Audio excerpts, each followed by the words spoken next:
کیا آپ نے کبھی غور کیا ہے کہ یہ خاموش کھڑے پودے جنہیں ہم بے جان سمجھتے ہیں در حقیقت ایک مکمل نظام رکھتے ہیں؟ ماشاء اللہ!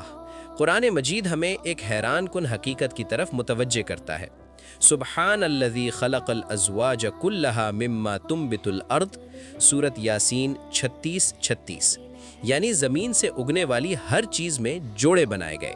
یہ صرف انسانوں یا جانوروں تک محدود نہیں، بلکہ پودے بھی اسی نظام کے تحت ہیں۔ سائنس ہمیں بتاتی ہے کہ پودوں میں بھی نر اور مادہ حصے ہوتے ہیں۔ کچھ پودوں کے ایک ہی پھول میں دونوں نظام موجود ہوتے ہیں، جبکہ کچھ میں نر اور مادہ الگ الگ ہوتے ہیں۔ نر حصہ پولن پیدا کرتا ہے، اور جب یہ مادہ حصے تک پہنچتا ہے تو ایک نیا بیج وجود میں آتا ہے۔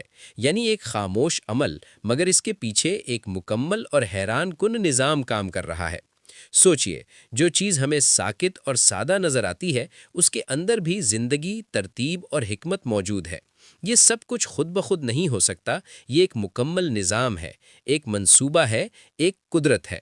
اگر آپ چاہتے ہیں کہ ایسے ہی حقائق آپ کے دل کو جگائیں اور آپ کو قرآن کے قریب لے آئیں، تو ابھی لائک کریں، سبسکرائب کریں اور اس پیغام کو آگے پہنچائیں، کیونکہ اصل کامیابی یہی ہے کہ انسان اپنے رب کی نشانیوں کو پہچان لے۔